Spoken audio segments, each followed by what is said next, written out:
रात के 10 बज रहे थे। घने जंगलों के बीच मौजूद नीलगिरी गेस्ट हाउस के सामने आर्यन की कार रुकी। लो समीर, पहुंच गए। अब यहाँ शांति से बैठकर मैं अपनी हॉरर नॉवेल पूरी कर सकूंगा।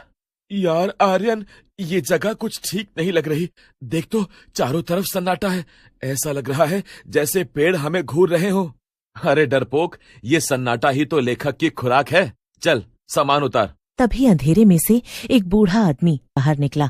उसके चेहरे पर गहरी झुर्रियां थीं और उसकी एक आंख सफेद थी। साहब, इस वक्त मैंने मना किया था ना कि सूरज ढलने के बाद यहाँ मत आना।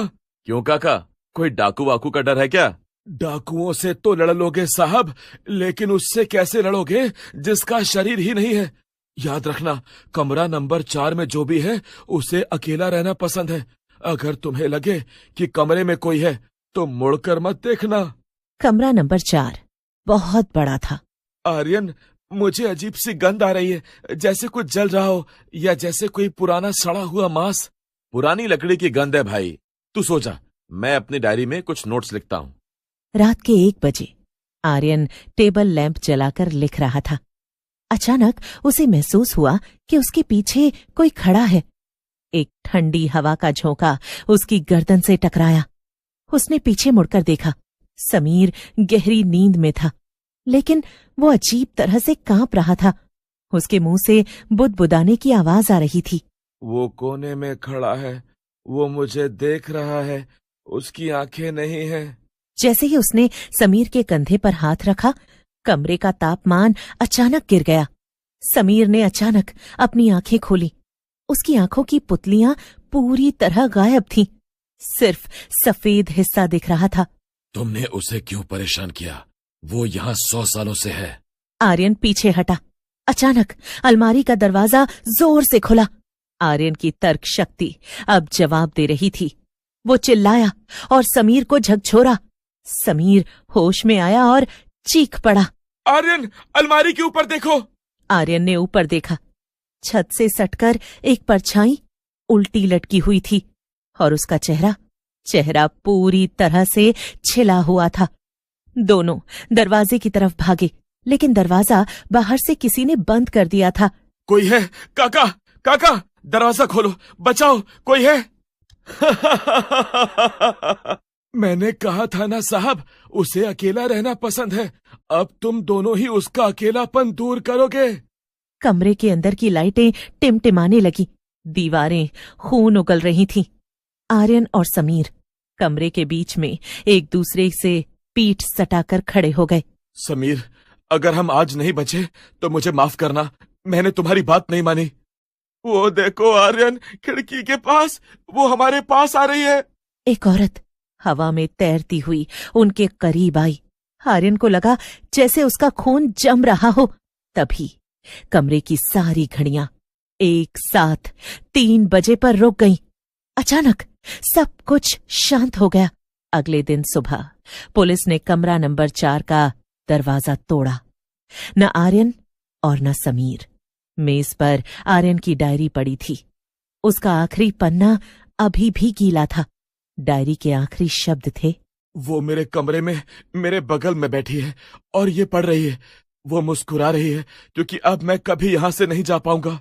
बूढ़ा चौकीदार बरामदे में बैठा अपनी सफेद आंख से जंगल की ओर देख रहा था।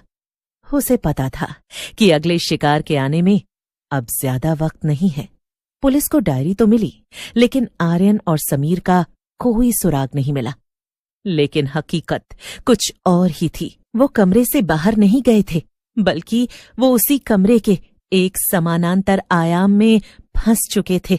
आर्यन ने आंखें खोली। आसपास देखने में तो कुछ नहीं बदला था, पर माहौल बदला बदला सा था। समीर, तुम कहाँ हो? आर्यन, बाहर मत निकलना। वो फर्श पर चल नहीं रही, वो दीवारों के अंदर तैर रही है। जहां हो वहीं रहो और बोलो मत, कहीं वो आवाज सुनकर ना आ जाए।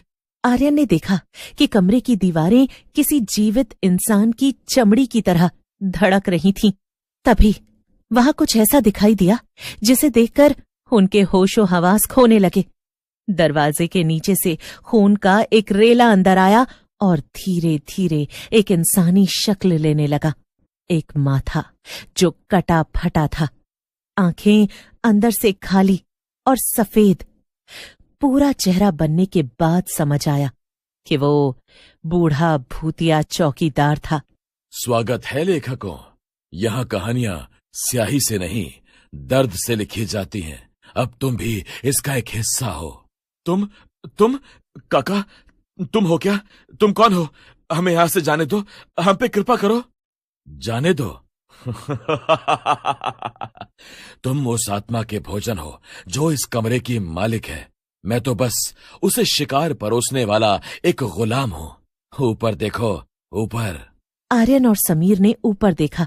ऊपर एक विशाल अनंत अंधेरा था, जिसमें से हजारों सफेद हाथ नीचे की ओर लटक रहे थे। वो हाथ आर्यन और समीर को छूने की कोशिश कर रहे थे। आर्यन, वो अलमारी। जब हम आए थे तो वो एकमात्र चीज थी जो नई लग रही थी। शायद वही यहां से निकलने का रास्ता है। हमें हिम्मत नहीं हारनी है, हम यहां से जरूर निकलेंगे।